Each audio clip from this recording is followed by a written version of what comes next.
Quelque part dans l'univers, une planète appelée Krypton est au bord de la destruction à cause des mauvaises décisions de ses dirigeants. Pour assurer la survie de sa race, le général Zod prend le pouvoir afin de mettre la main sur le Codex, un objet contenant le code génétique des Kryptoniens. Cependant, cet objet a déjà été pris par Jor-El, un homme qui, lui aussi, cherche à sauver son peuple de l'extinction. Il vole le Codex et l'implante dans son fils Kal-El, qu'il envoie sur Terre. Furieux, le général Zod tue Jor-El. Mais à cause de ses actes, lui et ses compagnons sont arrêtés et condamnés à passer 300 siècles dans la zone fantôme, non sans avoir juré de retrouver Kal-El et le Codex. Dans cette vidéo, je vais vous raconter l'histoire résumée de Man of Steel, l'homme d'acier. Finalement, la planète Krypton explose dans une gigantesque déflagration qui aurait certainement impressionné Freezer.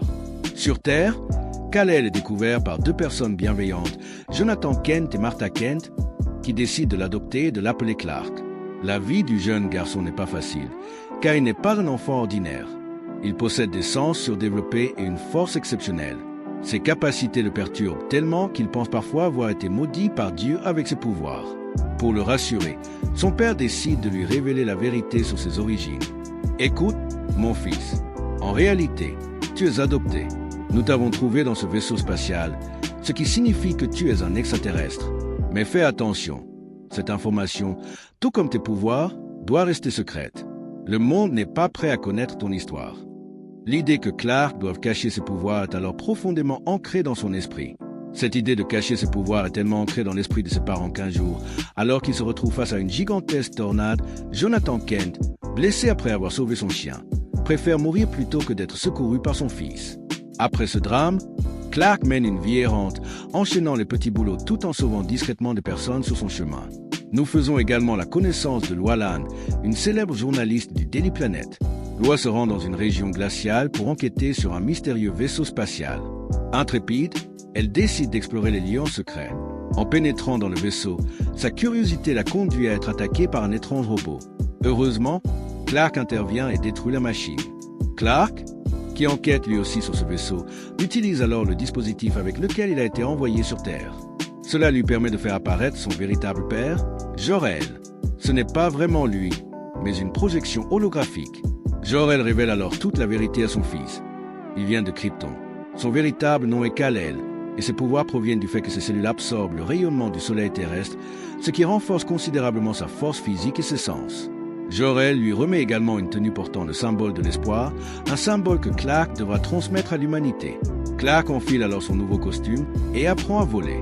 Pendant qu'il parcourt le monde, Loi Lan mène son enquête afin de découvrir l'identité de l'homme qui lui a sauvé la vie. Elle souhaite raconter son histoire au monde entier. Cependant, lorsqu'elle finit par le retrouver, elle change d'avis, comprenant que l'humanité n'est pas encore prête à connaître son existence. Mais que le monde soit prêt ou non n'a désormais plus d'importance, car la Terre est en danger. Après la destruction de Krypton, le général Zod et ses partisans sont libérés de la zone fantôme. Après des années de recherche, ils parviennent finalement jusqu'à la Terre. Zod prend alors le contrôle des médias mondiaux pour lancer un ultimatum. « Livrez-moi Kal-El ou votre planète sera détruite. » Afin de protéger la Terre, Clark décide de se rendre volontairement à Zod. À bord du vaisseau kryptonien, il découvre le véritable plan du général. Celui-ci souhaite transformer la Terre en une nouvelle Krypton grâce à un processus de terraformation qui anéantirait l'humanité. Ensuite, il compte utiliser le codec contenu dans le corps de Clark pour créer une nouvelle génération de Kryptoniens. Tu es un monstre sans cœur. Bien évidemment, Clark n'est pas du tout d'accord avec ce plan. Il décide donc d'affronter ces dangereux Kryptoniens. À la fin du combat, le général Zod ordonne le lancement du processus de terraformation, c'est-à-dire la transformation de la Terre en une nouvelle Krypton. Deux gigantesques vaisseaux sont utilisés à des points opposés de la planète. Superman part détruire l'un d'eux, malgré plusieurs difficultés, il y parvient. Pendant ce temps, les militaires, aidés par Loi Lan, lancent une attaque aérienne contre le second vaisseau. Ils utilisent la capsule dans laquelle Clark est arrivé sur Terre, ce qui provoque l'ouverture d'un trou noir qui aspire tous les Kryptoniens hostiles. Sauf Zod, qui se trouvait ailleurs au même moment. Désormais seul, le super-vilain décide d'affronter Superman dans un combat titanesque qui laisse la ville complètement dévastée. Au cours de l'affrontement, Zod apprend à maîtriser ses nouveaux pouvoirs. Il parvient à voler et à projeter des rayons d'énergie à travers ses yeux. Les deux adversaires continuent alors de tout détruire sur leur passage. Finalement, Après une bataille intense, Zod tente de tuer un groupe de civils. Clark l'en empêche en lui brisant le cou. Cet acte le bouleverse profondément, car Superman n'a pas pour habitude de tuer ses ennemis. À la fin de l'histoire, Clark tombe amoureux de Lois Lane et décroche un emploi de journaliste au Daily Planet. Et comme le veut la tradition de Superman, personne ne le reconnaît lorsqu'il porte ses lunettes, ce qui paraît assez incroyable quand on y pense.